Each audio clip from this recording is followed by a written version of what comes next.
کہ فائنل کہہ لیں، یہ والی چیزیں فائنل نہیں ہیں۔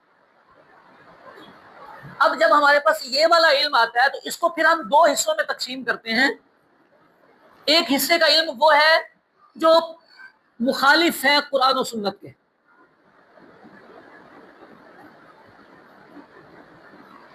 یعنی کچھ واقعات آ گئے ہیں، کوئی باتیں ایسی آ گئی ہیں جو قرآن پاک کے یا احادیث طیبہ کے مخالف ہیں، اور آسان کہہ لیں ادھر جو مسئلے فائنلائز ہیں، یہاں سے ہم کوئی چیز پڑھ رہے ہیں، وہاں سے ہمیں پڑھتے پڑھتے کوئی ایسی چیز ملی کہ وہ ادھر والے مسئلے سے ٹکرا رہی، فائنل مسئلوں سے ٹکرائے گی تو ہم اسے چھوڑ دیں گے، یہ اب مردود ہو جائے گی، کہہ لیں اس کی ویلیو 0 پہ چلی جائے گی۔ اچھا، دوسرے وہ ہیں جو مخالف نہیں ہیں، غیر مخالف میں لکھ دیتا ہوں۔ اب یہ جو غیر مخالف ہیں ان کے بارے میں مطلب ہم نیوٹرل سے رہیں گے، جس نے پڑھ لیا اس کو بسم اللہ بہت اچھا ہے، جس نے نہیں پڑھا اس پر بھی کوئی عیب کی بات نہیں۔ یہ پوائنٹ سمجھنا اور سیکھنا ضروری ہوتا ہے کہ مخالف شریعت چیز کہاں آتی ہے۔ میں اس کی چھوٹی سی آپ کو ایک مثال دیتا ہوں۔ اللہ پاک نے قرآن مجید فرقان حمید میں صحابہ اکرام علیہم الرضوان کے بارے میں ارشاد فرمایا، رحماء بینہم، پیچھے ہے محمد الرسول اللہ والذین معہ اشداء علی الکفار رحماء بینہم، یہ جو محمد صلی اللہ علیہ وسلم کے ساتھی ہیں یہ کافروں کے معاملے میں بڑے شدت پسند ہیں، شدید ہیں، اور آپس میں یہ رحیم ہے۔ آپس میں یہ قرآن پاک کی آیت مبارکہ ہے، اور ہمیں یہ پتہ ہے کہ قرآن پاک کی آیت مبارکہ قطعی ہوتی ہے، یعنی پکی بات ہے، اس کی ویلیو سب سے اوپر رہتی ہے۔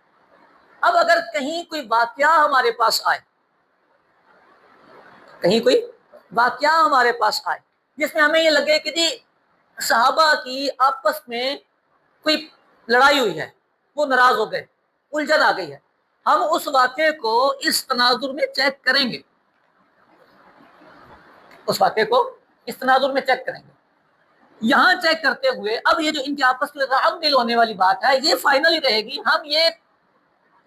تاریخ کے ہر واقعے میں یہ لازمی طور پر رکھیں گے کہ بھائی آپس میں یہ رحیم تھے، ان کے آپس کے جو معاملات ہیں ان کو کہتے ہیں ذاتی معاملات، ان میں کوئی اختلاف کی گنجائش نہیں تھی، یہ آپس میں ان کے دلوں کی نرمیاں قائم دائم رہیں گی کہ اس کی سند اللہ پاک نے ارشاد فرما دی۔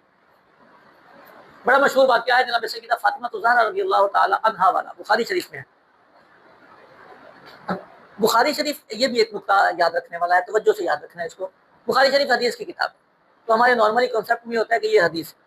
حدیث بول کے بھی دو طرح کی چیزیں ہمارے سامنے آتی ہیں۔ ایک ہوتا ہے قول نبی، فرمان نبی، نبی پاک کی بات، ایک ہوتی ہے نبی پاک کی بات نہیں ہے صلی اللہ علیہ وسلم، بلکہ کسی اور کی بات ہے، کسی اور کی بات کوٹ کی گئی۔ جیسے یہی جو واقعہ ہے جناب سیدہ فاطمہ والا، یہ نبی پاک کے وصال پاک کے بعد کا واقعہ ہے کہ نبی پاک کا جب وصال پاک ہو گیا تو اس کے بعد جناب سیدہ فاطمہ الزہرا رضی اللہ تعالی عنہا جناب ابوبکر صدیق رضی اللہ تعالی عنہ کے پاس آئیں، تو پوری وہاں گفتگو ہوئی، تو گفتگو کے بعد اب اس کے آگے الفاظ یہ ہیں، فرمایا فغضبت فاطمہ، تو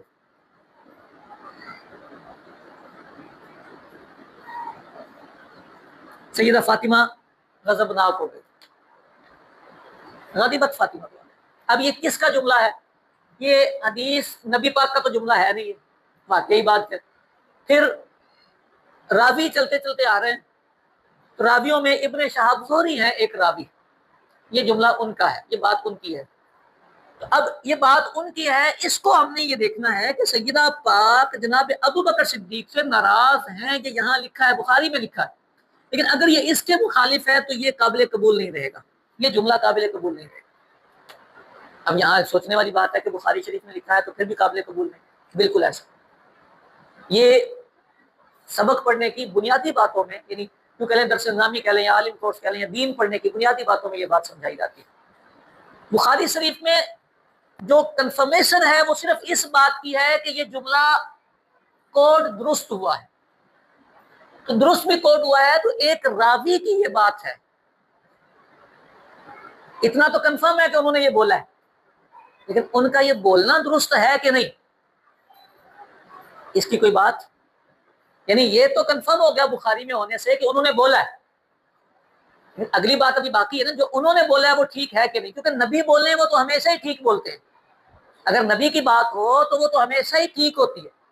لیکن نبی کے علاوہ کسی کی بات ہو تو وہاں پہ ہمیں فائنل کرنا پڑتا ہے کہ ٹھیک بولا ہے کہ غلط بولا ہے۔ غلط بھی بولا جا سکتا ہے، غلطی بولنے میں ہو جاتی، نبیوں کی نہیں ہوتی، نبی کی بات وہی ہوتی ہے، لہذا نبی کی بات میں غلطی، لیکن جو دوسرا بندہ بولے گا اس کی بات میں غلطی۔ تو بخاری میں جو لکھا ہے یہ بات سمجھ آئیے ہمیں، اس کا مطلب یہ بنا کہ اتنا کنفرم ہوا ہے کہ بولا ہے، اب وہ ٹھیک بولا ہے یا غلط بولا ہے، یہ فیصلہ ہم نے یوں کیا کہ آیت مبارکہ میں فرمایا کہ وہ آپس میں رحیم ہے، تو اس کا مطلب یہ ہے کہ وہ ناراض ذاتی وجہوں سے نہیں ہوتے، اچھا نہیں ہو سکتے، لہٰذا اس جملے کو چھوڑ دیا جائے گا، یہ نہیں قبول کیا جائے گا۔ اسی طرح کے بے شمار واقعات، بے شمار چیزیں آتی ہیں کہ جہاں پر جا کر ہمیں یہ فیصلہ کرنا ہوتا ہے کہ کیا صحیح ہے اور کیا غلط ہے۔ اب ہم اگر تفصیل سے اس بات پر گفتگو کریں کہ ہمیں تاریخ پڑھنے سے پہلے یا واقعات پڑھنے سے پہلے کن چیزوں پر اپنے پاس نالج ہونا ضروری ہے تاکہ ہم یہ فیصلہ کر سکیں کہ یار تاریخ کا جو واقعہ ہے وہ ہمارے قطعی مسائل یا دین کے پختہ مسائل سے ٹکرا تو نہیں رہا۔ میں اس کو تھوڑا سا آسان کر کے بات کرتا ہوں، پھر آپ کو بات سمجھ آئے۔ دینی علم جو ہے،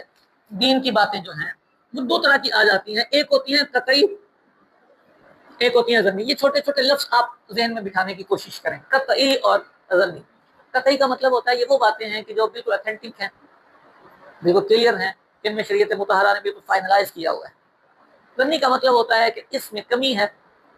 اس لیول سے یہ ڈاؤن لیول ہے۔ اب ایک اگر ہم جرنلی سوال میں آپ سے کروں کہ بھائی اگر دو باتیں ہمارے سامنے آ جائیں، ایک کی پاور قطعی والی ہو اور ایک کی ظنی والی ہو، اور وہ ٹکرا دے، ان میں ٹکر لگ جائے، یعنی ہم نے کسی ایک کو ہی قبول کرنا ہے، ہم کس کو قبول کریں گے؟ اس کو کریں گے نا، بالکل یہ سینس والی بات ہے کہ ہم نے اس کو ہی قبول کرنا ہے۔ یہ والا رد ہو جائے گا، آٹومیٹکلی رد ہو جائے گا۔ جب ہمارے پاس آپشن ہی کسی ایک کو چوز کرنے کا ہے تو پھر ایک میں رد ہونا ہی ہونا ہے، اور ہر عقل مند بندہ یہ کہے گا کہ بھائی اس کو قبول کرو اور اس کو رد کرو۔ اب جو چیزیں ہمارے پاس قطعیت کے ساتھ آتی ہیں ان میں سب سے پہلا علم جو ہوتا ہے وہ ہوتا ہے عقیدے کا علم۔ اللہ پاک کی ذات کے بارے میں ہمارے عقیدے درست ہونے چاہیے، اس کی صفات کے بارے میں ہمارے عقیدے درست ہونے چاہیے۔ بات سمجھ آ رہی؟ ایک بندہ ایک حدیث پیش کرتا ہے، کہتا ہے جناب ابو ہریرہ نے کہا ہے کہ اللہ مدینے کی گلیوں میں گھومتا رہا، اس نے حدیث بھی بولی، جناب ابو ہریرہ کا حوالہ بھی دیا اور جملہ کوٹ کر دیا۔ اب عقیدے کا مسئلہ یہ ہے، اللہ تبارک و تعالیٰ کی ذات پاک، مکان سے پاک، جسم سے پاک، جگہ سے پاک۔ اللہ پاک کی ذات جگہ سے پاک، کسی جگہ میں نہیں ہوتا۔ اللہ پاک جسم سے پاک ہے، اللہ کا کوئی جسم نہیں، اللہ پاک موجود ہے، ذات پاک ہے، لیکن یہ جو جسم ہوتا ہے نا، جیسے ہمارا جسم، ایسے اللہ پاک کا جسم نہیں۔ یہ عقیدے کا قطعی مسئلہ ہے، یہ ہمیں پتہ ہونا چاہیے تھا۔ اب ہمیں یہ پتہ ہوگا تو ہم اس روایت کو رد کر دیں گے، بھائی یہ قابل قبول نہیں، یہ قابل قبول رد ہو جائے گا، کیونکہ وہ جو روایت پیش کی جا رہی ہے وہ قطعی عقیدے کے خلاف۔ سمجھ آئیے بات؟ تو یہ جب بھی ہمارے سامنے آئے گی اس میں ہمیں عقیدے کا علم ہونا ضروری ہے، اور عقیدے کے علم میں ذات پاک، اللہ پاک کی ذات کے بارے میں، رسالت، نبیوں کی رسالت، پھر مصطفیٰ کریم صلی اللہ علیہ وآلہ وسلم کی رسالت، پھر آسمانی کتابیں خصوصاً قرآن پاک سے متعلقہ عقیدے، پھر جنات سے متعلق، پھر فرشتوں سے متعلق۔ کل ایک بندے سے ہماری بات ہو رہی تھی تو ایک واقعہ بتا کے کہنے لگا کہ جبریل جو ہیں یہ حسنین کے نوکر ہیں، جناب علی پاک کے نوکر ہیں، بول دیا یہ جملہ، اور یہ عام لوگ سناتے ہیں کہ جھولا جھلایا گیا، جبریل جھولا جھلانے آتے تھے، یہ واقعہ سناتے ہیں اور جملہ بولتے ہیں کہ جبریل اس گھر کے نوکر ہیں۔ اب یہ بولنا کہ جبریل اس گھر کے نوکر ہیں یہ ضمنی سی ایک بات ہے، ایک واقعہ وہ کوٹ کرتے ہیں کہ جناب جبریل امین نے جھولا جھلایا ہے تو وہ نوکر ہے۔ عقیدے کی بات یہ ہے کہ جبریل رسول ملائکہ میں سے ہیں، فرشتوں کے رسول ہیں، سارے فرشتوں کے سردار ہیں، اور عقیدے کی بات یہ ہے کہ جو فرشتوں کے رسول ہیں وہ تمام انسانوں سے افضل ہے سوائے نبیوں کے. یعنی اگر ہم کیٹیگری کریں تو سب سے افضل مرتبہ کائنات میں نبیوں کا، اور نبیوں کے بعد اگلا اسٹیپ آتا ہے فرشتوں میں رسولوں کا. سب سے ٹاپ لیول سمجھے، نبیوں کے بعد اوپر کا لیول جو آتا ہے وہ فرشتوں میں رسولوں کا. جناب جبریل اس کیٹیگری میں آتے ہیں. کوئی بندہ جتنا مرضی مرتبے والا ہو، جناب علی پاک کا بڑا مرتبہ ہے، جناب علی پاک سے زیادہ جناب ابو بکر صدیق کا مرتبہ بیان کیا جاتا ہے، لیکن جناب ابو بکر صدیق بھی جناب جبریل امین سے نچلے درجے میں ہے. یہ عقیدے کی قطعی باتوں میں آتی ہے. اب وہ روایت ہم چھوڑ دیں، قبول نہیں کی جائے. سمجھ آئیے بات؟ یعنی عقیدے کا مکمل علم ہونا ضروری ہے، اور ہم لوگ اس معاملے میں خالی ہوتے ہیں. ہمیں یہ ٹاپکس کہیں بتائے نہیں جاتے. نارملی توحید کے عنوان پر، رسالت کے عنوان پر، فرشتوں کے عنوان پر، جنت دوزخ کے عنوان پر ہمارے ہاں محفلیں ہوتی نہیں. ایسے ہی نا عام جمعے کے خطابات، عام محفلیں ان ٹاپکس پر نہیں ہوتی. اگلی بات، عقیدے کے بعد اگلا ہوتا ہے ہمیں کم از کم اصول حدیث آتے ہیں. اصول حدیث ایک فن ہے پورا، یہ ایک فن ہے پورا. اس فن میں جو پڑھایا جاتا ہے وہ یہ پڑھایا جاتا ہے کہ آپ یہ فائنل کریں گے کہ یہ بات نبی پاک کی زبان سے ہی نکلی. ہوتا یہ ہے، نبی پاک نے ایک بات ارشاد فرمائی، نبی پاک نے صحابہ کو بتایا، صحابہ نے آگے تابعین کو بتایا، تابعین نے آگے تبع تابعین کو بتایا، انہوں نے آگے اپنے شاگردوں کو بتایا. اتنے اسٹیپس میں یہ بات چلتی ہوئی آ رہی. اصول حدیث والا بندہ ان سارے اسٹیپس پر اپنی محنت کرے گا. جتنے بندے یہاں موجود ہیں سب کی ہسٹری نکالے گا، سب کو کھنگالے گا. جس نے اصول حدیث پڑھنا ہے وہ ان سب کو کھنگالے گا کہ بھئی یہ بندے کون کون ہیں. انہوں نے ہمیں آ کے بتایا کہ یہ بات نبی پاک کی ہے، یہ بندہ ہمیں یہ کہہ رہا ہے کہ یہ بات نبی پاک کی ہے، تو یہ بندہ خود کون ہے، اس کی ویلیو کیا ہے. ایک ایک چیز، ایون کہ وہ بولتا کیا ہے، رہتا کیسے ہے، چال چلن اس کا کیسا ہے، برادری کیسی ہے، خاندان کیسا ہے، کہاں سفر کیے ہیں اس نے، کہاں اس کی ملاقاتیں ہوئی ہیں، کس زمانے میں پیدا ہوا ہے، کس زمانے میں یہ گھر سے باہر رہتا تھا، کس زمانے میں کون سے شہر میں رہتا تھا. علم حدیث، اصول حدیث والا یہ ساری ڈیٹیل نکالتا ہے، صرف اس لیے کہ اس کو یہ کنفرم ہو جائے کہ یہاں جو بندہ آ رہا ہے اس میں اگر کوئی کمی بیشی ہے تو وہ کہہ دے گا نبی پاک کی یہ جو حدیث پاک ہے اس کا لیول ڈاؤن لیول کا ہے، ہمیں فائنل نہیں ہو سکا کہ یہ نبی پاک کی ہے، کیونکہ یہاں پہ ایک بندہ جو ہے وہ تھوڑا سا ڈاواں ڈول ہے. ایک بندہ بھی ڈاواں ڈول ہے تو وہ کہتا ہے جی یہ حدیث پاک صحیح کے لیول سے نیچے آ گئی ہے، ضعیف ہو گئی ہے. سمجھ آ گئی بات؟ اور اگر یہ سارے لیول کمپلیٹ ہو جائیں، ہر بندہ اپنی جگہ پہ پرفیکٹ ہو جائے، تو پھر وہ اس حدیث کو کہتے ہیں یہ حدیث صحیح ہے، یعنی یہ بات نبی پاک کی ہے، ہم نے اس کی تحقیق کر لی ہے اور فائنل یہی ہوا ہے کہ یہ بات نبی پاک کی ہی ہے. سمجھ آئیے؟ اب جو بات ہمارے سامنے آتی ہے تاریخ کی واقعات، ان واقعات میں بھی ہمیں یہ دیکھنا پڑے گا کہ بھئی وہ جو بات ہمارے سامنے آ رہی ہے وہ بندہ کون کوٹ کر رہا ہے، کہاں سے آ رہا ہے، کیا کر رہا ہے، کتنی بات نقل کر رہا ہے، کس کی بات نقل کر رہا ہے، کس ویو میں وہ نقل کر رہا ہے. یہ ساری باتیں ہمیں فائنل کرنی پڑیں گی. اگر ہم یہ فائنل نہیں کرتے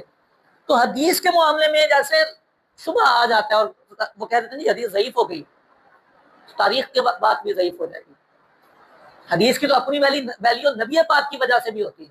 تاریخ کے واقعے کی تو وہ ویلیو بھی ختم ہو گئی، نیچے کی ویلیو بھی ختم اور اپنی ویلیو بھی ختم، تو پھر وہ بالکل ڈیلیٹ ہو جاتا ہے، وہ بات بالکل ڈیلیٹ ہو جاتی ہے، ختم ہو جاتی ہے. کل ہم بیٹھے تھے کہیں میٹنگ میں، تو وہی بندہ اس نے ایک اور بات مجھے سنائی. کہنے لگا جناب سیدنا امیر معاویہ رضی اللہ تعالی عنہ، انہوں نے مولا کائنات مولا مشکل کشا رضی اللہ تعالی عنہ کو گالیاں دلوائی ہیں منبر پر. میں نے کہاں لکھا ہے؟ اس نے بخاری شریف کھولی اور مجھے دکھایا. میں نے اسے کہا پڑھیں، پڑھنا شروع کیا. ظاہر سی بات ہے نبی پاک کا فرمان تو تھا نہیں، نبی پاک کا فرمان نہیں تھا، کسی بندے کی بات تھی. بخاری میں بہت ساری چیزیں ہیں، ایک ہوتا ہے نبی پاک نے جو ارشاد فرمایا وہ ہو، ایک ہے کہ نبی پاک کے بعد کے واقعات بھی بخاری میں لکھے گئے. یہ بخاری کے بعد کا نبی پاک کے بعد کا واقعہ. اب نبی پاک کی بات تو تھی نہیں وہ. میں نے کہا بولیں، کس نے بولا ہے؟ انہوں نے بندے کا نام نکالا، نام میرے ذہن سے نکل گیا، جس بھی راوی نے کسی نے وہ بولا تھا کہ جی انہوں نے یہ کیا ہے. میں نے اس بندے کی ہسٹری نکالیں. اس دور میں 2 پارٹیاں بنی تھی، ایک جناب سیدنا امیر معاویہ کی طرف پارٹی تھی اور دوسری طرف مولا کائنات مولا مشکل کشا تھی۔ اب وہ جو بندہ بات کر رہا ہے وہ مولا کائنات مولا مشکل کشا کی طرف کا بندہ ہے۔ تو میں نے اس سے کہا کہ بھائی اس بندے کی یہ بات، کیونکہ یہ لشکر ہی مولا کائنات کا ہے، تو اس بندے نے اگر جناب امیر معاویہ کے بارے میں بات کی ہے تو یہ غیر جانبدارانہ بات نہیں ہو سکتی، یہ سائڈ لی گئی ہے، یہ سائڈ لی گئی ہے۔ بھائی جس پارٹی میں آپ ہیں اس کے مقابلے میں دوسری پارٹی اگر ہے اور آپ اس کے بارے میں کمنٹس پاس کر رہے ہیں تو آپ غلطی کر جائیں گے، غصہ ہو سکتا ہے، آپ کو اس وقت جلال آیا ہو سکتا ہے، مولا کائنات کی محبت میں آپ نے بولا ہو سکتا ہے، سامنے والے نے اتنی بات نہیں کی، انہوں نے بات بڑھا دی ہوگی، ہزاروں چیزیں ہیں۔ میں نے کہا اس بندے کی یہ بات یہاں پہ ویلڈ نہیں ہو سکتی، ہم اسے قبول نہیں کر سکتے۔ اس کی وجہ ایک تو یہی ہے کہ بھائی بالکل واضح سی بات ہے کہ انہوں نے اپنی پارٹی کا خیال کیا ہے اور سامنے والے کی طرف بات منسوخ کر دی۔ دوسرا ہمارے پاس قطعی دلیلیں موجود ہیں، صحابہ اکرام علیہم رضوان کے آپسی معاملات کے بارے میں قطعی دلیلیں موجود ہیں۔ میں نے ابھی شروع میں ایک آیت لکھی تھی، رحماء بینہم، صحابہ آپس میں رحیم ہیں، صحابہ آپس میں رحیم ہیں۔ تو جہاں تک صحابیت کا تعلق آئے گا وہاں تک ان کے دلوں کی گواہی گویا کہ رب تعالیٰ نے دے دی کہ یہ ذاتی رنجش کبھی نہیں رکھے۔ اسی لیے جب یہ لڑائی ہوئی تھی نا مولا کائنات اور مولا مشکل کشا کی جنگ ہوئی ہے، تو اس جنگ میں مولا کائنات فرمایا کرتے تھے ہم اخواننا، کہ بھائی ہیں ہمارے، یعنی دلوں کا کوئی مسئلہ نہیں۔ وہ جو اختلاف ہوا یا لڑائی ہوئی وہ دلی یا ذاتی رنجش یا اپنے ذاتی مفاد کے لیے نہیں تھی، وہ ایک یوں کہہ لیں کہ اسلام کا معاملہ اور اسلام کا درد تھا، وہ اپنی طرف سے احتجاج کی گزارش کر رہے تھے، قصاص کی گزارش کر رہے، احتجاج کر رہے تھے، قصاص کی گزارش کر رہے تھے، مولا کائنات اپنے انتظامی امور میں تھے، تو وہ ایک یوں کہہ لیں انتظامی آراء کا اختلاف رہا ہے۔ ذاتی ایک ہوتا ہے کہ مجھے نقصان ہو رہا ہے میں نہیں ہونے دوں گا، یہ نہیں تھا۔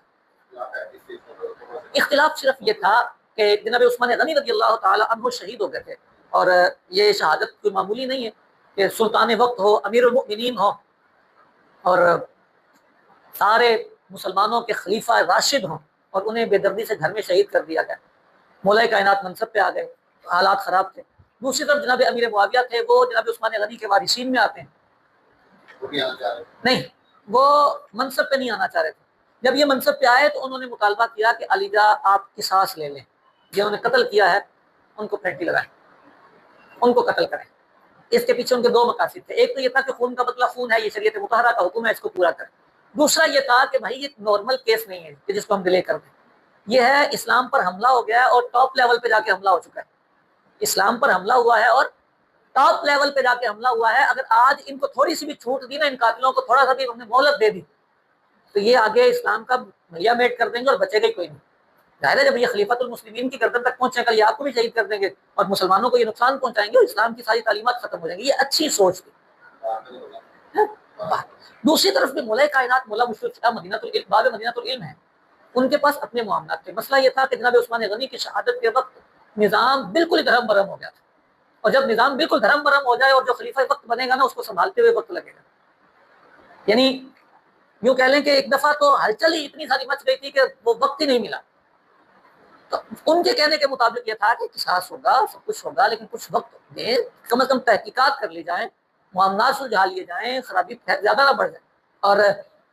ہماری جو رائے ہے اہل سنت کی وہ یہ ہے کہ مولا کائنات صحیح فیصلہ فرمائے۔ بات ان کی میں بھی وزن تھا لیکن مولا کائنات کی بات میں زیادہ وزن تھا، وہ اس وجہ سے کہ مولا کائنات دیکھ رہے تھے کہ اگر ابھی قتل کیا تو پیچھے اگر عثمان غنی شہید ہوئے ہیں، یہاں اب قتل ہوتے ہیں تو پیچھے یہ جنگ چھڑے گی اور وہ بند ہی نہیں ہوگی۔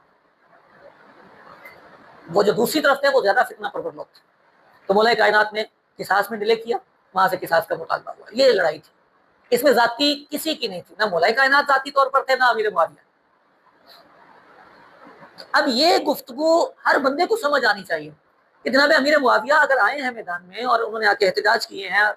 سامنے آ گئے ہیں، تو وہ اس لیے نہیں آئے تھے کہ میں ہوں بھائی میرے سامنے کون کھڑا ہوتا، یہ نہیں تھا، مجھے کچھ ملنا چاہیے، یہ نہیں تھا، آخر تک یہ نہیں تھا۔ ان کا کہنا صرف یہی تھا کہ اسلام کو نقصان ہو رہا ہے، سنبھالیں، آپ حاکم وقت ہیں، آپ سنبھالیں، آپ نہیں سنبھالیں گے ہم احتجاج کریں گے، آپ کی ذمہ داری ہے۔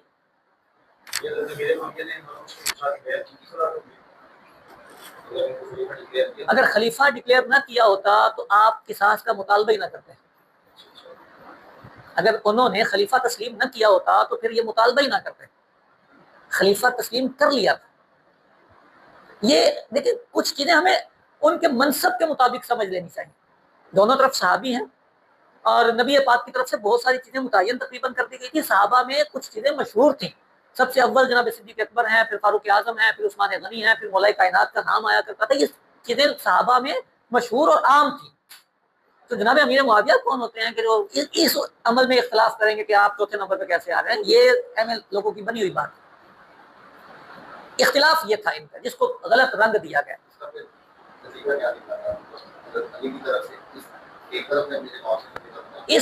یہ جو ٹائم تھا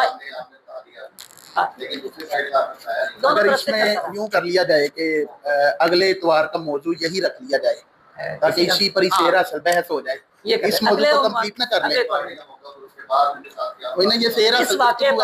اس واقعے پر نیکسٹ سنڈے کر لیتے ہیں. آج یہ والی گفتگو ہم کمپلیٹ کریں کیونکہ یہ سیر اصل گفتگو ہے تو شروع سے لیں گے نا تو آپ تک کچھ نہ کچھ امید ہے کچھ کانسیپٹ ہمارے درمیان میں رہ جائے گی بات. ٹھیک ہے جی. اب اصول حدیث آنے چاہیے. پھر اس کے بعد ہمیں اصول فقہ ہوتے ہیں. اصول فقہ میں جو بنیادی گفتگو ہوتی ہے وہ یہ ہوتی ہے کہ آپ کے سامنے ایک لفظ بولا گیا ہے تو اس لفظ کی بولا گیا ہے یہ ٹھیک ہو گیا, کنفرم ہے لفظ بولا, قرآن پاک کا لفظ آ جاتا ہے, حدیث پاک کا لفظ آ جاتا ہے, لفظ بولا گیا ہے تو اس لفظ کا معنی جو نکل رہا ہے وہ قطعی ہے کہ ضمنی. دیکھیں ہم اردو میں گفتگو کرتے ہیں نا, کئی دفعہ ایسا ہوتا ہے ہم ایک لفظ بولتے ہیں اس کے دو معنی ہوتے ہیں. میں نے ایک لفظ بولا کہ اردو میں کیا دو معنی والا لفظ ملتا ہے,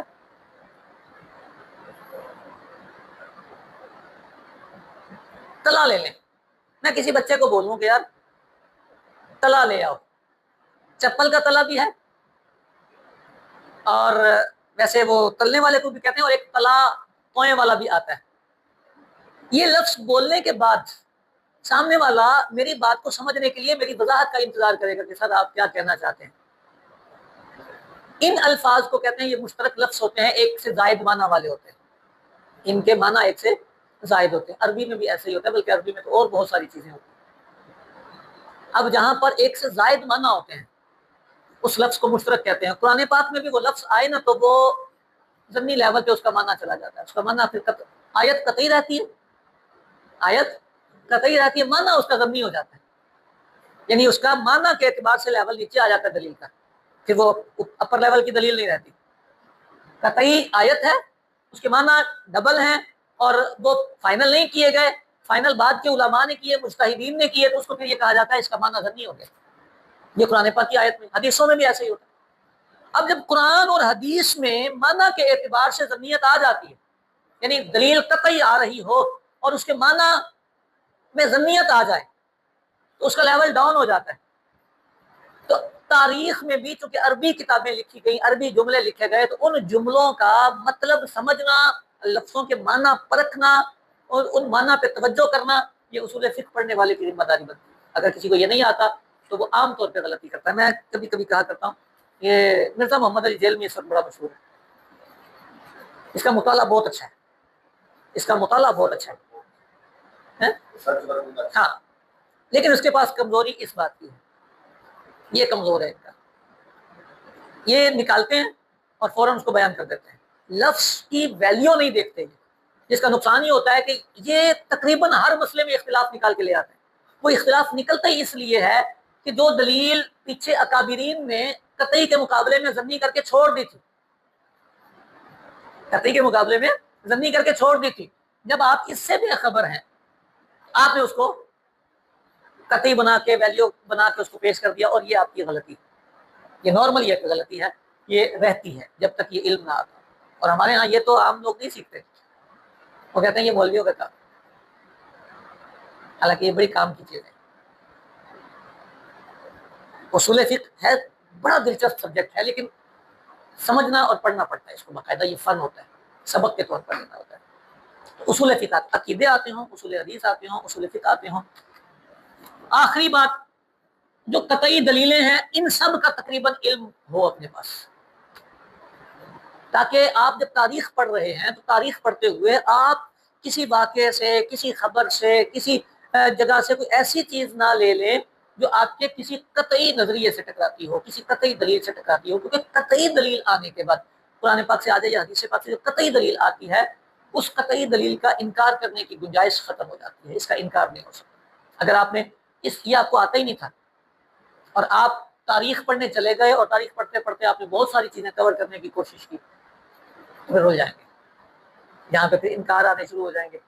جہاں پہ پھر وہ قطعی سے ٹکرانے والی باتیں آ جائیں گی۔ پچھلے دنوں یہی محمد جیلمی صاحب نے کہا تھا کہ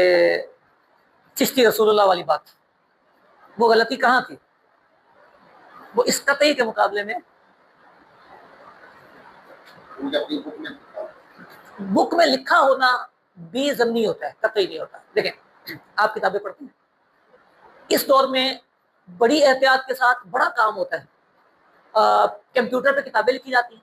پروف ریڈنگ ہوتی ہے، پریس میں چھپتی ہیں، غلطی کا امکان بہت کم ہوتا ہے، لیکن اس کے باوجود کتابوں میں غلطیاں ہوتی ہیں، ایسے ہوتا ہے، اور بے شمار ہوتی ہیں، ہاں کا نہ کا ہاں بھی ہوتا ہے۔ آپ تھوڑا پیچھے چلے گئے، پریس نہیں تھا، لکھا جاتا تھا ہاتھ سے، ٹھیک ہو گئے، لکھا جاتا تھا ہاتھ سے۔ اب ہاتھ سے لکھا جا رہا ہے تو نسخے جتنے بنے گا، اب تو ہمارا پریس ہے نا، ہم نے کہا 1000 کتابیں چھاپ تو وہ پریس ایک ہی نسخے کو 1000 چھاپے، وہ ہاتھ سے لکھے جا رہے ہیں، بندے بیٹھے ہوئے لکھنے والے، کاتبین ہوتے تھے نا، یہی ہوتا تھا، کاتبین ہوتے تھے۔ اب وہ کاتبین لکھ رہے ہیں، کہاں کس سے غلطی ہوئی ہے، یہ فائنل کرنے کے لیے ہمارے پاس یہ فارمولا کافی ہے کہ اگر کہیں قطعی چیز کسی ضمنی چیز سے ٹکرائے گی، ہم پہلی فرصت میں اس کو ڈیلیٹ ماریں گے، نہیں چاہیے بھائی، نہیں چاہیے۔ ہمارا قطعی عقیدہ یہ ہے کہ نبی کریم صلی اللہ علیہ وسلم خاتم النبیین ہیں، ایسے ہی نا، اور ان بزرگوں کے بارے میں امت مسلمہ کا یوں کہ اتفاق رہا ہے کہ یہ نیک لوگ تھے، پڑھے لکھے لوگ تھے، انہوں نے دین کا کام، تو ان کی ساری زندگی کو ایک سائڈ پہ کر کے اگر ان کی ایک کتاب ایک جملہ کوڈ ہوا ہے تو ہم اس جملے کو یہ لیں گے کہ بھائی یہ جملہ غلطی سے کسی نے انٹر کیا ہے، کہیں غلطی کاتب سے لکھنے میں ہوئی ہے، کچھ نہ کچھ ہوا ہے، ان بزرگوں کا یہ جملہ ہو ہی نہیں سکتا کہ یہ قطعی کے اگینسٹ میں۔ یہ ایک الگ، اس کے الگ قوانین ہوتے ہیں، میں عرض کرتا ہوں اس کے، میں بتا رہا ہوں اس کے الگ قوانین، اس کے الگ قوانین ہوتے ہیں۔ جو کتابیں لکھنے پڑھنے والے لوگ ہوتے ہیں وہ یہ جانتے ہیں کہ میں نے ایک کتاب لکھی ہے تو میری کتاب کے کسی بھی لفظ کو چھیڑنے کی اجازت نہیں ملتی۔ اس کا طریقہ یہ ہوتا ہے کہ وہ ایز اٹ از اوپر لکھا جاتا ہے اور اس کے نیچے پھر حاشیے لگائے جاتے ہیں، وضاحتیں کی جاتی ہیں کہ یہ جملہ ان کا نہیں ہو سکتا، ہمارے پاس لکھا ہوا ہے، ہماری دیانتداری یہ ہے کہ ہم نے یہ کوڈ کیا لیکن یہ ان کا نہیں ہو سکتا، یہ اس میں دخل اندازی ہوئی۔ یعنی اگر یوں کر کے کاٹا پیٹی کرنے لگے اور اجازت مل جائے کہ بھائی جو جملہ جس کو نہیں پسند آتا اس کو ڈیلیٹ کریں، تو لوگ کتابوں سے تو پھر بہت کچھ پھر اپنی اپنی پسند کی ہر چیز ڈیلیٹ کرتے رہے۔ حدیثوں کی کتابوں میں بھی وہ کاٹا چاٹی شروع ہے۔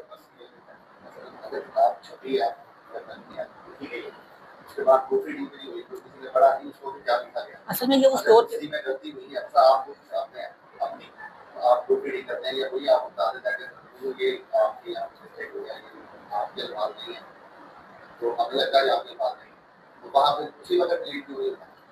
اصل میں یہ جس دور کی بات ہے اس دور میں مسئلہ یہ تھا نا کہ کتاب بابا جی نے لکھی،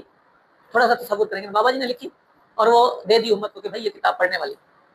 وہ کتاب کے نسخے مختلف شہروں میں چلے گئے، دور دراز چلے گئے، جس کے پاس گئی جہاں جہاں کاتبین ہوئے انہوں نے اپنے طور پر اس کو لکھا۔ اب کمیونیکیشن گیپ رہا ہے، یہ تو اب یہ بھی ایک بڑا پرابلم ہے کہ جو اوریجنل کاپیز ہیں یہ تلاش کی جاتی ہیں، نسخے تلاش کیے جاتے ہیں، لیکن ہر نسخہ مل جائے یہ ضروری نہیں ہوتا۔ نہیں نہ بھی ملے، ایک مسئلہ جب کلیئر ہے اس کو ہائی لائٹ نہیں کیا جا سکتا نا، اس کو ہائی لائٹ نہیں کیا جا سکتا، یعنی ایک بات مسلمانوں میں طے شدہ ہے، یہ یہاں غلطی کو سمجھنا ہوتا ہے کہ غلطی کس، یہ تحقیقی غلطی کہلاتی ہے نا، علمی غلطی، یار ایک بات طے شدہ ہے اور اس پہ پیچھے تحقیقات ہو چکی،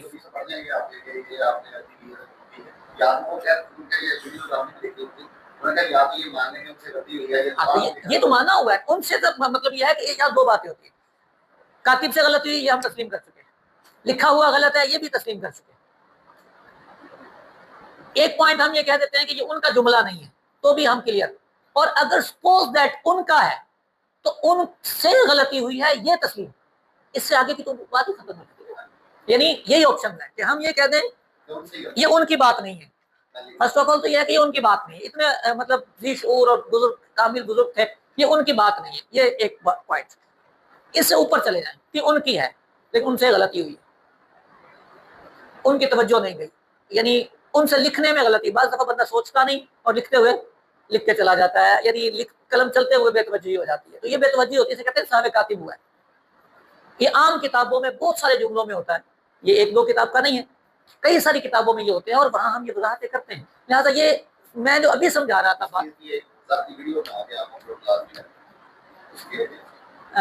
آپ دعا کریں، آپ دعا کریں، نہیں یہ چلے گا، لیکن میں ابھی تو جو آپ کو سمجھانے کی کوشش کر رہا ہوں میں کروں گا انشاءاللہ۔ یہ اس پہ تو مفتی منیر صاحب کا فتویٰ جاری ہو چکا ہے، ابھی جس ٹاپک کی طرف آپ کو آج کی اس نشست میں ہم لائے ہیں، دیکھیں سیکھنے کی چیزیں ہیں نا ہماری، اور ابھی ہم ایک واقعے کی طرف نہیں گئے، ہم نے ایک جنرل چیز سیکھی ہے کہ تاریخ جہاں آئے، اچھا تاریخ میں پھر مزے کی بات یہ ہے اس کی سند نہیں ملے گی آپ کو، تاریخ میں سند نہیں ملے گی آپ کو، سند غائب ہوگی۔ واقعہ کربلا ہے تو واقعہ کربلا کے سالوں بعد لکھا گیا،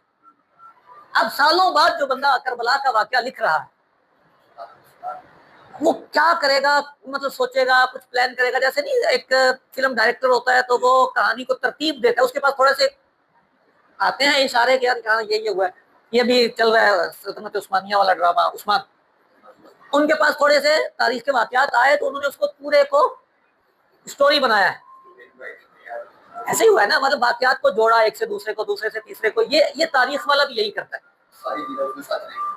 یہی کرتا ہے نا، وہ کرنا پڑے گا نا، کیونکہ واقعات سارے تو لکھے ہی نہیں جاتے۔ تو اب یہ چیزیں ہمارے ذہن میں رہنی چاہیے کہ تاریخ کے واقعات یہ اتھینٹک نہیں ہوتے، ان کو قطعیات کے مقابلے میں ہم نے کبھی بھی استعمال نہیں کرنا ہوتا،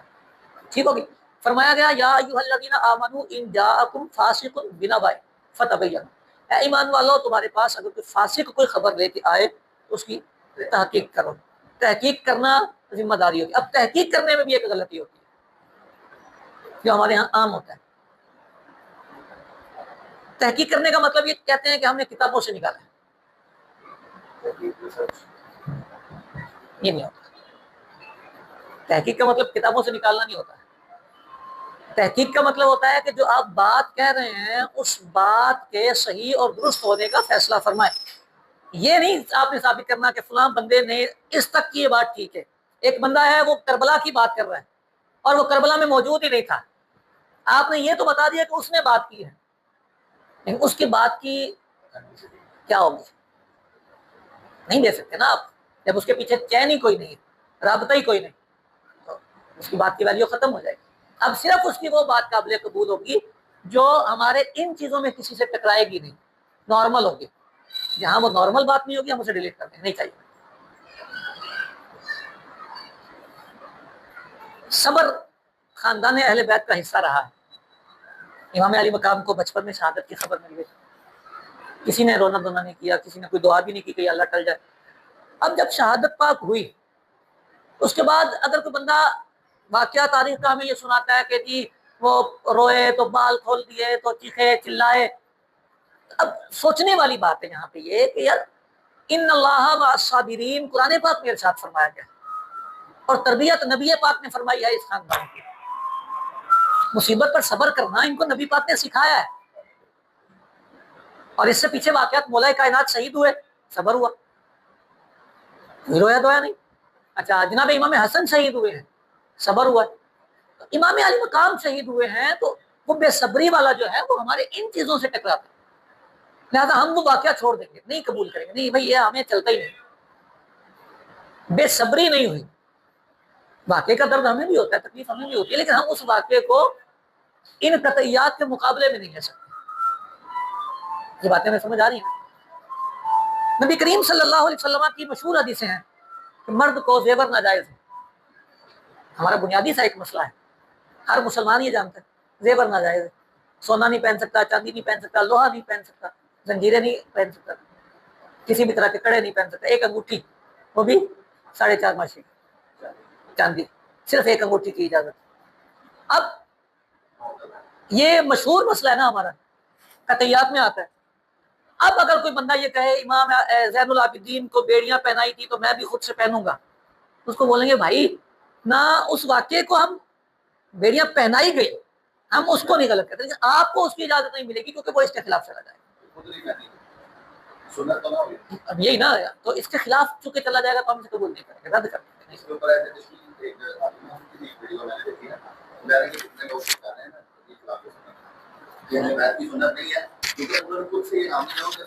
ایسے. تو ہمیں بھی ان چیزوں کو توجہ دینی ہوتی ہے، جو چیزیں قطعی ہوتی ہیں، جو چیزیں کنفرم ہیں ہمارے اسلام کی، ہم نے ان کو فوکس رکھنا ہوتا ہے اور پھر اسٹڈی کرنی ہوتی ہے، پھر مطالعہ کرنا ہوتا ہے. اور اس مطالعے میں، تاریخ کے مطالعے میں جو چیز ادھر سے ٹکراتی ہے اس کو ڈیلیٹ کر، کوئی گناہ نہیں ملتا ڈیلیٹ کرنے میں. بھائی نہیں، ہم نہیں مانتے، یہ نہ ماننے میں کوئی گناہ نہیں ہوتا. سوگ کا مسئلہ، سوگ سمجھتے ہیں؟ جب کوئی فوت ہو جاتا ہے تو اس پر غم منانا، ایک ہوتا ہے غمگین ہونا، ایک ہوتا ہے غم منانا. تو سوگ کسی بھی میت پر صرف 3 دن کا ہے، یہ بھی مشہور مسئلہ ہے. بیوی کو اجازت ہے کہ وہ جتنی اس کی عدت ہے تب تک وہ سوگ میں رہے گی. اس کی عدت ہوتی ہے 4 مہینے 10 دن، تو بیوی اتنا سوگ کرے گی، اس کے علاوہ کسی کا سوگ نہیں 3 دن سے زیادہ. نبی پاک کا وصال پاک ہوا ہے تو 3 دن، صحابہ کرام کا وصال ہوا ہے 3 دن کے بعد کوئی سوگ نہیں. بڑے بڑے اکابر بزرگان دین کا وصال ہوا ہے 3 دن کے بعد سوگ نہیں ہے. ٹھیک ہو گئی؟ اب سوگ نہیں منایا جاتا، یہ ہمارے اسلام کا طے شدہ مسئلہ. لہٰذا اگر کوئی بندہ یہ کہے کہ امام زین العابدین جو ہیں وہ سوگ مناتے رہے، جب تک زندہ رہے تو آپ سوگ ہی مناتے رہے، آپ نے کھانا نہیں کھایا، آپ نے باہر کھولے، یعنی سوگ کی جو کہتے ہیں، ایک ہوتا ہے غم ہونا اور ایک ہوتا ہے غم منانا. غم منانے کو سوگ کہتے ہیں، یعنی جان بوجھ کے اپنے اوپر غم طاری کر کے رکھنا. اس کی اجازت نہیں ملے گی، وہ واقعات ڈیلیٹ ہو جائیں گے.